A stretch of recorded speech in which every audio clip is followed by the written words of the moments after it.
Hey y'all, this is part 13. We left off with me going into the hospital after Jesse came up to me saying, "Mommy, mommy," and me going like, "Yeah, no, I can't do this. Like, I can't end my life." While in the hospital, I got drug tested, and obviously I failed the test. I tested positive for meth and ecstasy. I guess the meth was laced with ecstasy or something, and I didn't know it. But anywho, because of that, the social worker thought it'd be best to call DCS. And yes, it's sad that my kids would be going to DCS, but I was also relieved that they would be okay. But I called Corey and Hope to let them know that DCS would be coming out to see them, so that they should, be clean. But when DCS did go out to see them, they drug tested both of them, and they failed miserably. They tested positive for drugs. I'm guessing meth and ecstasy, like I did. So the kids were taken.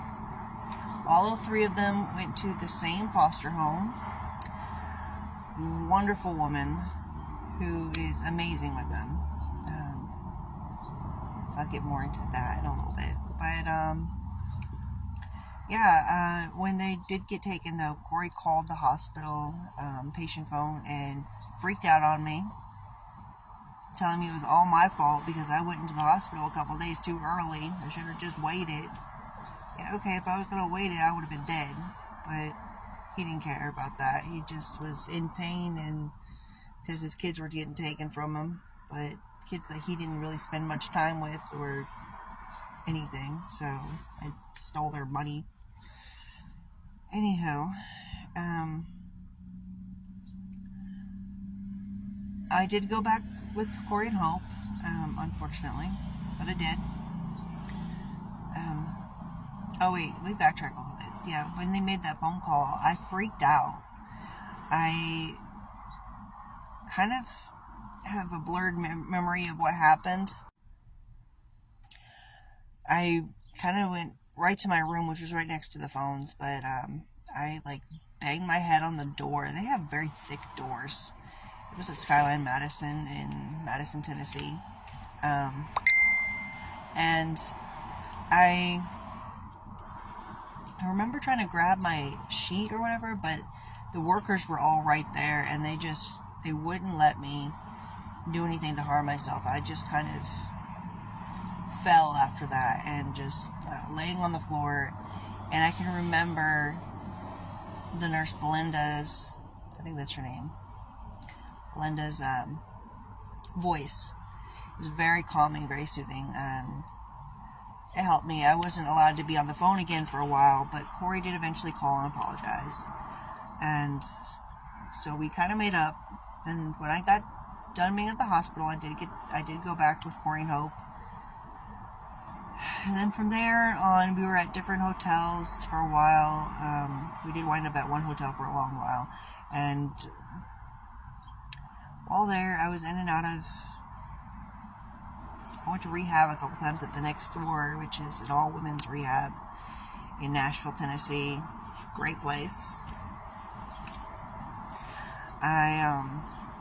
But I would go right back to Corey and Hope afterwards, so it was like, what was the point in going to rehab? And I mean, nothing really changed other than things got worse for me. I mean, they were emotionally and mentally gone for me, even though physically they weren't. And trying to get me into doing sexual stuff that I didn't want to do, like a foursome, and with this lady who had some kind of Hep C or something like that. I don't know. But I wound up doing a couple shots of meth, and by shots I mean I used a needle, which never again. I had the worst kind of high. I did a bunch of stupid shit I don't even really kind of remember doing, but it wound up breaking up the relationship bad, and I wound up wanting to die worse than I had in a long while. And I had a phone appointment one morning. This was the morning after I had stayed away from Hope that night with Corey. Corey and I stayed with that chick that we had the foursome with, whatever, but which is out in the woods. But I had a phone call with the therapist, and I told them, like, hey, I want to shoot myself. And so I want to unalive, I should say. But they had the police come out and get me, and I went into a place for a while, mental health co-op down in Asheville, and I called Hope and tried to tell her what happened, but she didn't want to hear any of it. So I was like, you know what? I'm telling you my side of the story. If you don't like it, whatever. I'm done anyways. I'm about to be dead. I wound up going from there to an inpatient place. And when they finally let me go, I was back with Corey and Hope, and then I was back in the Corey and Hope for like a day, and then I went to some other rehab I don't remember the name of, but it was dual ed, both men and women there. I was put in detox for one day, which was not good because I was high as fuck when I came in, and so I went out in the regular thing and was laying down and sleeping most of the time, and like, what's wrong with you? I'm like, I want to run alive. So they had me go to a hospital, and that hospital's like, you're not going back to that guy, you're going to like a group home. So I was in and out of group homes for about a year, and this was 3.5 years ago, so 2021, I think.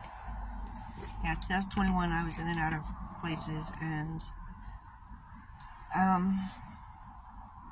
one home I do remember was really cool, but they were on like these tier levels. Like, I was on the medium tier, which was not too bad but not too great, for your mental health. Like, by not too great, not too bad, I mean like where your mental health was at. Like, if you were okay if you were okay enough, you'd get put into the higher tier. If you were not too bad, you'd be put in the middle tier. If you were pretty bad, you'd be put in the last tier. I got moved from the middle tier to the last tier at a new home, and I made some friends there for a little bit. I still talk to two of them, Justin and Anya, from time to time. But that's where I'm going to leave off today, because the next part gets into some deep shit and some good stuff too. But yeah. This was video 13 of the series. Like I said, I did meet some really good friends and everything there at the end, and things started to turn around a little bit. Now things do kind of stumble again, fall again here in the next video, but again, they come back up. So remember, things don't always last. What goes up must come down. What goes down must eventually go back up. It's kind of how life is. But there is a light. You just gotta search for it. You just gotta look for it. There's always stars in the moon at night. You just gotta look for it. Peace out, y'all.